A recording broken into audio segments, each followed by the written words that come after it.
Hello viewers, today we'll talk about game theory. A manager has to make decisions from the alternatives possible.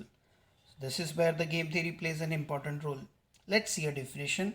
Game theory provides a series of mathematical models that may be useful in explaining interactive decisions making concepts.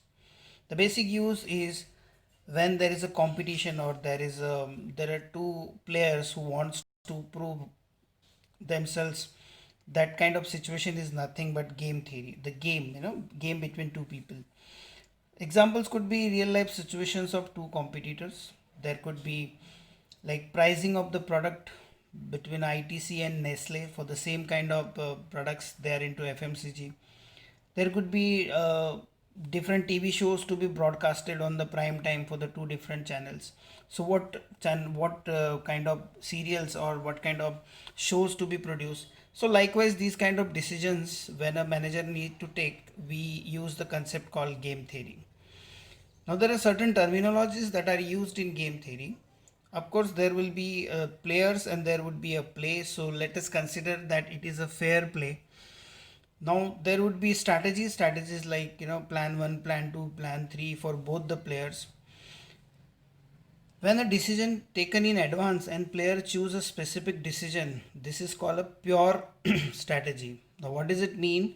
That means suppose a company wants to introduce their product into the market as compared to the competitor, and they are coming with only two strategy: either they will promote better or either they will reduce the prices. So the decision is fixed well in advance. So this is called as a pure strategy.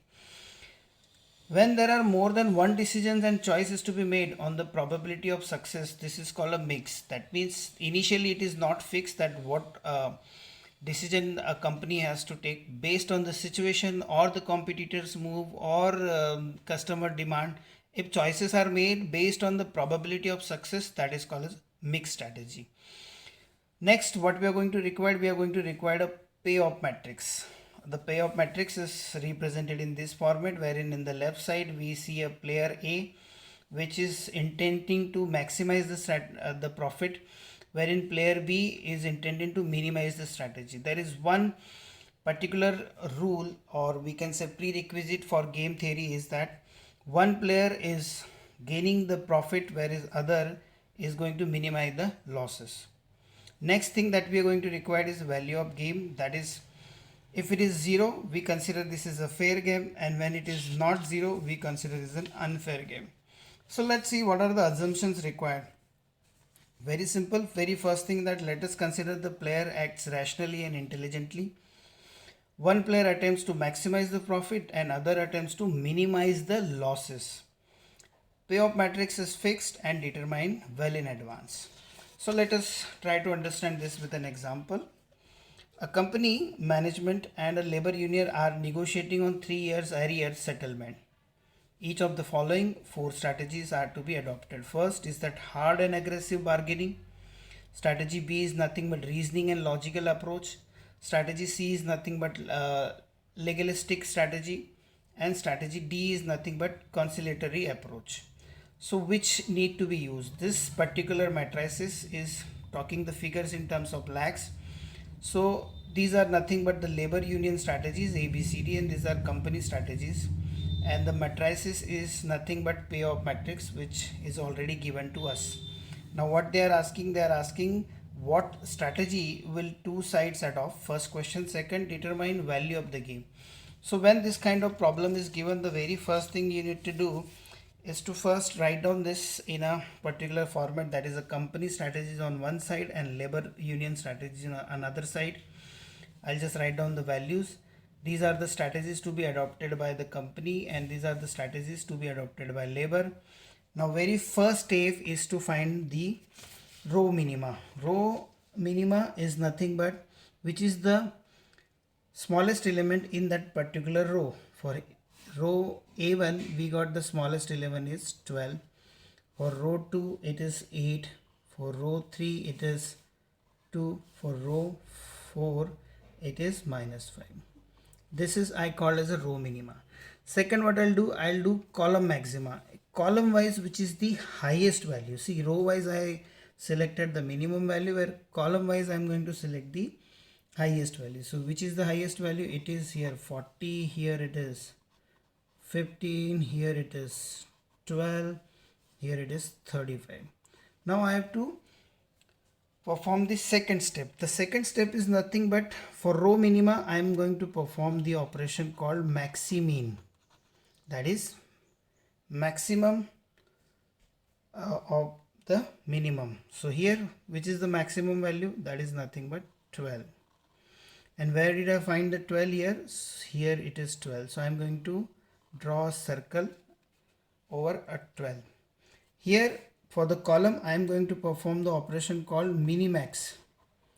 So what I'll do, I'll try to find out the minimum of these maximum values. So which is that? Here it is 12.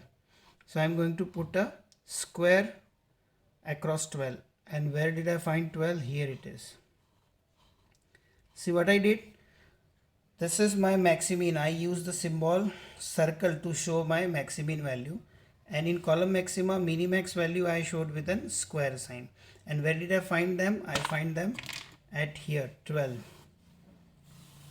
So here if you observe one thing, that is the maximum value is equal to minimum value here in this particular given matrices. So this particular point 12 is nothing but saddle point, because saddle point definition says that maximin value is equal to minimum value, that is nothing but 12. So the optimal strategy for the company would be B3, and optimal strategy for labor will be A1. So this is nothing but ABCD. Let me check this in problem what it is given. The value of A is hard and aggressive bargaining. For the labor we have hard and aggressive bargaining, and for company we got B. So B is nothing but reasoning and a logical approach.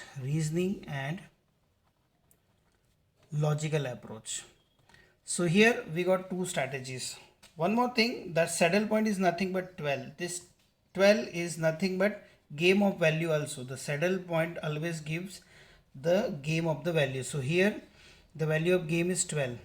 Now we got one more rule, that if this game value is not 0, if game value is not 0, it is unfair game. That means in order to declare a game as a fair game, we need to have game value is equal to 0, but it is here 12. So what we can say, that the game value is unfair. So we have asked two things. First, what strategy will two sides adopt? So here the answer is optimal strategy for company will be B3, that is they are going to go for reasoning and logical approach. For optimal strategy for union would be a hard and aggressive bargaining, and the saddle point is nothing but 12, that is, and determine the value of game is nothing but saddle point. So the value of game is 12, which is not 0, so we declare this as an unfair game. So this is how we are going to solve a particular game theory problem when it is a pure strategy.